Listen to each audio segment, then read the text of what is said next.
Hello everyone, मैं हूं Neha, score clever से आपकी English language expert. Welcome to our daily editorial analysis podcast. आज तारीख है 4 मार्च 2026 और हम द हिंदू के दोनों एडिटोरियल्स को डिटेल में समझेंगे। आगे बढ़ने से पहले एक छोटी सी जानकारी। इस एडिटोरियल का और भी detailed breakdown important reading comprehension questions के साथ हमारी एडिटोरियल एनालिसिस वेबसाइट पर अवेलेबल है। वेबसाइट का लिंक नीचे डिस्क्रिप्शन में दिया गया है। और हाँ, इन एडिटोरियल से निकले गए सारे इम्पोर्टेंट वोकैबुलरीज की प्रीमियम पीडीएफ हमारे स्कोर क्लेवर टेलीग्राम चैनल पर फ्री में अवेलेबल है। चैनल ज्वाइन करने का लिंक भी डिस्क्रिप्शन में है। एक और बात, अगर आप बिगिनर हैं तो मेरी एक छोटी सी टिप मानिए। जब मैं किसी सेंटेंस को एक्सप्लेन करूं तो आप चाहें तो पॉडकास्ट को पॉज करके सेंटेंस को एनालाइज कर सकते हैं, और जब आपको मीनिंग समझ आ जाए तो उस सेंटेंस को 2 बार जोर से पढ़ें। ट्रस्ट मी, अगर आप ऐसा 6 महीने तक करते हैं तो आपकी इंग्लिश ड्रास्टिकली इम्प्रूव हो जाएगी। चलिए अब शुरू करते हैं। आज का पहला एडिटोरियल है एक्सप्लोसिव्स यूनिट्स की सेफ्टी पर। इसका टाइटल है safety last on explosives units safety record, यानी सुरक्षा सबसे आखिर में, एक्सप्लोसिव्स इकाइयों और उनके सुरक्षा रिकॉर्ड पर एक नज़र। और सब टाइटल है explosives units flout rules for maximising profit thus putting workers at risk, यानी एक्सप्लोसिव्स इकाइयाँ ज़्यादा से ज़्यादा मुनाफा कमाने के लिए नियमों की अवहेलना करती है, जिससे मजदूरों की जान जोखिम में पड़ जाती है। यहाँ फ्लाउट का मतलब है खुलेआम किसी नियम या कानून को न मानना। चलिए अब एडिटोरियल को लाइन बाय लाइन समझते हैं। India's high risk industries typically have a poor safety record, यानी भारत के जो हाई रिस्क उद्योग हैं उनका सेफ्टी रिकॉर्ड आमतौर पर खराब ही रहता है। They operate in the margins, यानी वे हाशिए पर काम करते हैं। Employ poorly paid unskilled workers, यानी कम वेतन वाले अकुशल यानी अनस्किल्ड श्रमिकों को काम पर रखते हैं। Are characterised by unsafe working practices, यानी उनकी पहचान असुरक्षित कार्य प्रणाली से होती है। And function under poor regulatory oversight, और वे खराब रेगुलेटरी यानी नियामक निगरानी के तहत काम करते हैं। The explosive handling industry is a glaring example of such a high-risk industry, यानी विस्फोटक संभालने वाला उद्योग यानी explosive handling industry ऐसे हाई-रिस्क उद्योग का एक ग्लेरिंग यानी बहुत ही स्पष्ट उदाहरण है। In October 2025, a devastating explosion at Sri Ganapati Grand Fireworks in Andhra Pradesh's Konaseema district, अक्टूबर 2025 में आंध्र प्रदेश के कोनासीमा जिले में श्री गणपति ग्रैंड फायरवर्क्स में एक विनाशकारी विस्फोट हुआ, which killed 10 people, जिसमें 10 लोग मारे गए, led authorities to frame new safety norms and standard operating procedures, जिसके बाद अधिकारियों ने नए सुरक्षा मानदंड और स्टैंडर्ड ऑपरेटिंग प्रोसीजर्स यानी मानक संचालन प्रक्रियाएं बनाई। But it would seem that few of these were followed by Sri Surya firecrackers at Vetlapalem village in Kakinada district, where an explosion on Saturday killed all 20 people present on the site. लेकिन ऐसा लगता है कि इनमें से कुछ ही नियमों का पालन काकीनाडा जिले के वेतलापलेम गांव में श्री सूर्या फायरक्रैकर्स द्वारा किया गया था, जहां शनिवार को हुए एक विस्फोट में मौके पर मौजूद सभी 20 लोगों की मौत हो गई। Another disturbing fact is that both units were owned by the same person. एक और परेशान करने वाली बात यह है कि दोनों इकाइयां एक ही व्यक्ति की थीं। The Vetlapalem unit had been ordered to cease operations in January, यानी वेतलापलेम इकाई को जनवरी में ही अपना काम बंद करने का आदेश दिया गया था, and had in any case far exceeded its permitted daily quota of explosives and workforce numbers, और उसने किसी भी हाल में अपने explosives और workforce यानी कर्मचारियों की संख्या की परमिटेड डेली क्वोटा यानी अनुमति प्राप्त दैनिक सीमा को बहुत पार कर लिया था after securing a large temple festival order, एक बड़े मंदिर उत्सव का ऑर्डर मिलने के बाद। Nagpur was conceived as a hub of India's explosives making, यानी नागपुर को भारत के विस्फोटक निर्माण के केंद्र के रूप में सोचा गया था, with about 4 major public sector units supplying explosives, detonators and related materials, जहां लगभग 4 प्रमुख सार्वजनिक कंपनियां explosives, detonators और संबंधित सामग्री के आपूर्ति करती थीं for defense and industrial uses, यानी रक्षा और औद्योगिक उपयोग के लिए। The area's green cover provided camouflage with good connectivity with rest of India. इस क्षेत्र की हरियाली ने कैमोफ्लाज यानी छिपने की जगह प्रदान की और साथ ही भारत के बाकी हिस्सों के साथ अच्छी कनेक्टिविटी भी थी। Today, nearly a dozen such private factories function in the बजरगांव area of Nagpur district. आज नागपुर जिले के बजरगांव इलाके में लगभग 1 दर्जन ऐसी निजी फैक्ट्रियां काम कर रही हैं. Most of the workers are women on low wages. इनमें से अधिकांश कर्मचारी महिलाएं हैं जो कम वेतन पर काम करती हैं. Often drawn from farmlands acquired for factories, अक्सर फैक्ट्रियों के लिए अधिग्रहित की गई कृषि भूमि से आने वाले ये लोग, the workforce is barely educated and insufficiently trained. ये श्रमिक मुश्किल से पढ़े लिखे होते हैं और उन्हें अपर्याप्त रूप से प्रशिक्षित किया जाता है. On Sunday, a blast at SBL Energy Factory Nagpur killed 19 workers, most of them women. रविवार को नागपुर की SBL एनर्जी फैक्ट्री में 19 मजदूर मारे गए, जिनमें से ज्यादातर महिलाएं थीं. More than 20 lives have been lost in the past 2 years in half a dozen accidents in these units. पिछले 2 वर्षों में इन इकाइयों में आधे दर्जन दुर्घटनाओं में 20 से ज्यादा जाने जा चुकी हैं, including 2 at Solar Explosives, the largest unit, जिसमें सबसे बड़ी इकाई Solar Explosives में हुई 2 दुर्घटनाएं भी शामिल हैं. Whose owner received the Padma Shri this year, जिसके मालिक को इसी साल पद्मश्री मिला है. Locals point out that the political connections of factory owners often invite the light hand of law enforcement. स्थानीय लोग बताते हैं कि फैक्ट्री मालिकों के राजनीतिक संबंधों के कारण अक्सर कानून प्रवर्तन यानी लॉ एनफोर्समेंट उन पर नरमी बरतता है. Ironically, the Petroleum and Explosive Safety Organization, the regulator, is headquartered in Nagpur. विडंबना ये है कि नियामक संस्था Petroleum and Explosive Safety Organization यानी PISO का मुख्यालय नागपुर में ही है. In an example of lax supervision, several PISO officials faced a CBI inquiry for issuing licenses for bribes. ढीली निगरानी के एक उदाहरण में कई PISO अधिकारियों को रिश्वत लेकर लाइसेंस जारी करने के लिए CBI जांच का सामना करना पड़ा.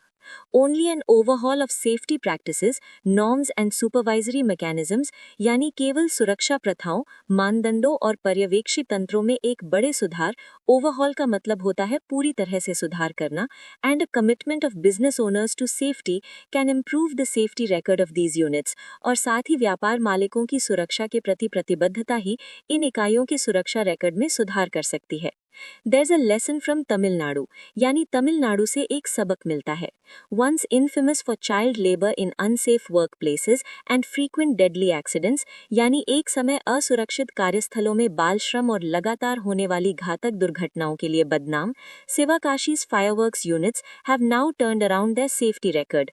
सिवाकाशी की आतिशबाजी इकाइयों ने अब अपनी सुरक्षा रिकॉर्ड को पूरी तरह से बदल दिया है. Enhanced safety training and awareness among workers and owners have achieved this, यानी श्रमिकों और मालिकों के बीच बेहतर सुरक्षा प्रशिक्षण और जागरूकता ने इसे संभव बनाया है. दो illegal units still report accidents, हालांकि अवैध इकाइयों में अभी भी दुर्घटनाओं की खबरें आती रहती हैं. तो ये था हमारा पहला एडिटोरियल. अगर इसकी टोन की बात करें तो वो साफ तौर पर क्रिटिकल है. लेखक इन एक्सप्लोसिव्स यूनिट्स के खराब सेफ्टी रिकॉर्ड, मालिकों के सिर्फ मुनाफे पर ध्यान देने, सरकारी अधिकारियों की ढीली निगरानी और राजनीतिक मिलीभगत की कड़ी आलोचना कर रहा है. पूरे लेख में समस्याओं को गिनाया गया है और व्यवस्था पर सवाल पूछे गए हैं. दोस्तों, 1 मिनट का ब्रेक लूंगी. क्या आप गवर्नमेंट एग्जाम्स की तैयारी कर रहे हैं और वोकैबुलरी, इडियम्स एंड फ्रेजेस को याद रखने में स्ट्रगल करते हैं? तो स्कोर क्लेवर ऐप आपके लिए ही है. गूगल प्ले स्टोर पर अवेलेबल हमारे ऐप में एक यूनिक लर्निंग टेक्निक है जिससे आप एक बार सीखेंगे और फिर कभी नहीं भूलेंगे. ये आपकी प्रिपरेशन को बूस्ट करने का सबसे स्मार्ट तरीका है. और हाँ, हमारा ये नया पॉडकास्ट इनिशिएटिव आपको कैसा लग रहा है, कमेंट करके जरूर बताइएगा. इसे बनाने में बहुत मेहनत लगती है, तो प्लीज लाइक और शेयर करके हमें सपोर्ट करें. और अगर आपने अभी तक सब्सक्राइब नहीं किया है तो जरूर कर लें. चलिए बढ़ते हैं अपने दूसरे एडिटोरियल की तरफ, जो कनाडा इंडिया के रिश्तों पर है. इसका टाइटल है a reboot on Canada India ties, यानी एक नई शुरुआत कनाडा भारत संबंधों पर. और सब टाइटल है Canada under Carney is undoing the damage of the Trudeau years, यानी कार्नी के नेतृत्व में कनाडा ट्रूडो के वर्षों में हुए नुकसान की भरपाई कर रहा है. Let's dive into the editorial. India and Canada have had to take a painstaking path to reset ties ruptured over the Niger killing in 2023.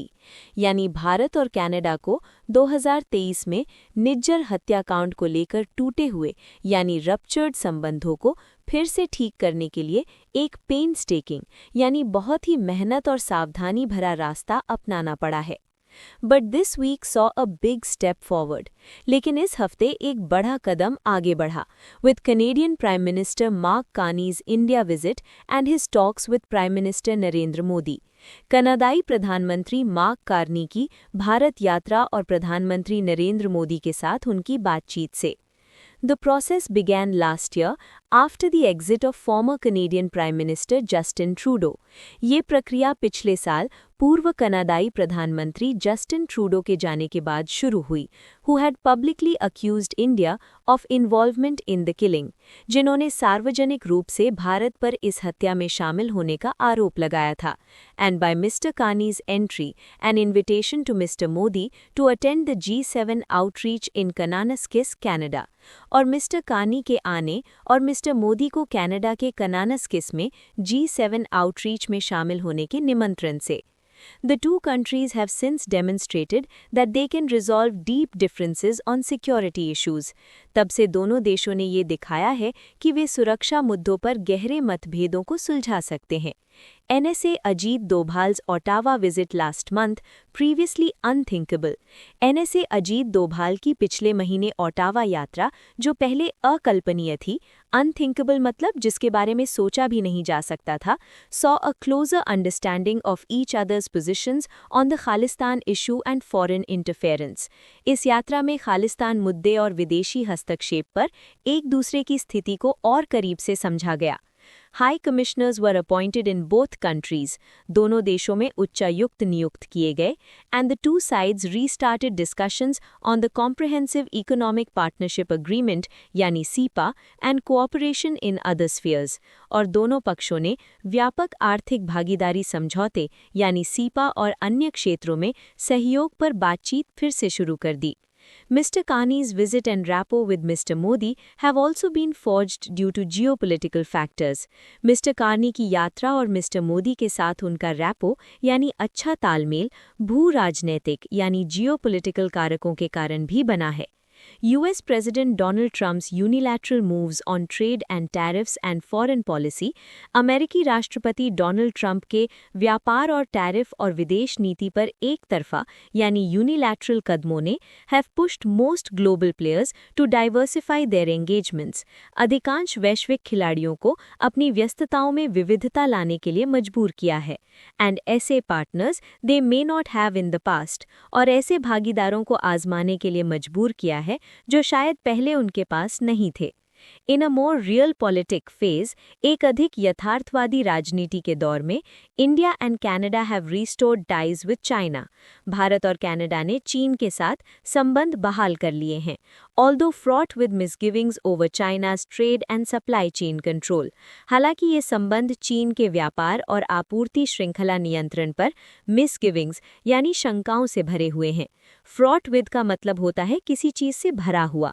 Finally mister Carney's January speech at Davos, अंत में mister Carney का जनवरी में Davos में दिया गया भाषण, exhorting middle powers and multilateralism against great power moves, जिसमें उन्होंने बड़ी शक्तियों के कदमों के खिलाफ मध्यम शक्तियों और बहुपक्षवाद यानी मल्टीलैटरलिज्म का आह्वान किया था। एग्जॉटिंग का मतलब है जोरदार अपील करना। रेजोनेटेड इन इंडिया, वो भारत में गूंजा यानी भारत को वो बात सही लगी। It is pertinent that Mr. Carney, ये pertinent यानी प्रासंगिक है कि mister Carney, who landed in India just as the US-Israel attacked Iran, जो भारत तब पहुंचे जब अमेरिका इजराइल ने ईरान पर हमला किया, continued with his meetings in India before traveling to Australia and Japan. Australia और जापान की यात्रा करने से पहले भारत में अपनी बैठकें जारी रखीं। In Delhi, India and Canada agreed to the terms of reference for the CEPA. Delhi में भारत और कनाडा सीपा के लिए terms of reference पर सहमत हुए, with the aim to conclude the trade deal this year. इस लक्ष्य के साथ कि इस व्यापार सौदे को इसी साल पूरा कर लिया जाएगा. And a 10-year agreement for Canadian uranium for Indian nuclear reactors. और भारतीय परमाणु रिएक्टरों के लिए कनाडाई यूरेनियम की आपूर्ति के लिए 10 साल के समझौते पर भी सहमति बनी. They also decided to build partnerships in renewable energy, technology and innovation. उन्होंने नवीकरणीय ऊर्जा, प्रौद्योगिकी और नवाचार में साझेदारी बनाने का भी फैसला किया, while establishing a defense dialogue, और साथ ही एक रक्षा संवाद भी. but turning the chapter on a history of bad blood that has bedeviled ties since the 1970s, लेकिन 1970 के दशक से संबंधों को bedevill यानी परेशान करने वाले खराब संबंधों के इतिहास पर पर्दा डालना, mainly over the Khalistan issue, however will need more clarity and trust, मुख्य रूप से खालिस्तान मुद्दे पर, हालांकि इसके लिए और अधिक स्पष्टता और विश्वास की आवश्यकता होगी।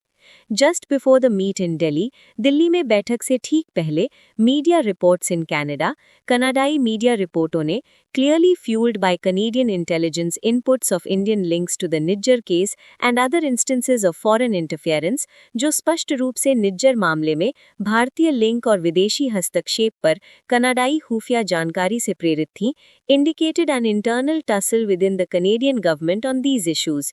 इन मुद्दों पर कनाडाई सरकार के भीतर एक आंतरिक खींचतान का संकेत दिया। While the joint statement skirted around the issues in India-Canada accusations of extremist groups and transnational repression, हालांकि संयुक्त बयान में चरमपंथी समूहों और ट्रांसनेशनल रिप्रेशन यानी सीमा पार दमन को लेकर भारत कनाडा आरोपों के मुद्दों को स्कर्ट अराउंड किया गया, यानी उन पर सीधे बात करने से बचा गया। These will come to the fore again if left unaddressed, लेकिन अगर इन पर ध्यान नहीं दिया गया तो ये फिर से सामने आएंगे, especially as Canadian authorities move towards the trial in the Nijjar case, खासकर जब कनाडाई अधिकारी निज्जर मामले में मुकदमे की ओर बढ़ रहे हैं। A successful partnership will require more honest conversations and mutual respect in public dealings on differences between them. एक सफल साझेदारी के लिए उनके बीच के मतभेदों पर सार्वजनिक व्यवहार में अधिक ईमानदार बातचीत और आपसी सम्मान की आवश्यकता होगी। तो ये था हमारा दूसरा एडिटोरियल। इसके टोन की बात करें तो ये एनालिटिकल और कॉशियसली ऑप्टिमिस्टिक है। एनालिटिकल इसलिए क्योंकि लेखक भारत कनाडा संबंधों को सुधारने के लिए उठाए गए कदमों जैसे कि प्रधानमंत्रियों की मुलाकात, एनएसए की यात्रा और भू राजनैतिक कारणों का विश्लेषण कर रहा है, और कॉशियसली ऑप्टिमिस्टिक यानी सतर्क रूप से आशावादी इसलिए क्योंकि लेखक रिश्तों में नई शुरुआत को लेकर पॉजिटिव तो है, लेकिन साथ ही वो खालिस्तान जैसे पुराने और अनसुलझे मुद्दों को लेकर चेतावनी भी दे रहा है जो भविष्य में फिर से समस्या खड़ी कर सकते हैं। तो दोस्तों, ये थे आज के दोनों एडिटोरियल्स। उम्मीद है आपको सब कुछ अच्छे से समझ आया होगा। जाने से पहले एक एक्साइटिंग अनाउंसमेंट, क्या आप IPL फॉर एडिटोरियल वोकैब्युलरी के लिए तैयार हैं? जी हाँ, स्कोर क्लेवर के टेलीग्राम चैनल पर हर शाम 7 बजे होता है एडिटोरियल वोकैब लीग क्विज। इसमें हम दिन के एडिटोरियल्स के सबसे इम्पोर्टेंट वोकैब्युलरीज को कवर करते हैं। यहाँ मंथली लीग्स होती हैं, स्कोर्स ट्रैक होते हैं और विनर्स को रिवॉर्ड्स भी मिलते हैं। अपनी वोकैब्युलरी स्किल्स को टेस्ट करने और इम्प्रूव करने का इससे बेहतर तरीका नहीं हो सकता, तो इंतजार मत कीजिए, अभी हमारा टेलीग्राम चैनल ज्वाइन कीजिए और इस वोकैब लीग का हिस्सा बनिए। ज्वाइनिंग लिंक नीचे डिस्क्रिप्शन में दिया गया है। मैं नेहा आपसे कल फिर मिलूंगी द हिंदू के नए एडिटोरियल्स के साथ। Till then, keep learning and stay clever.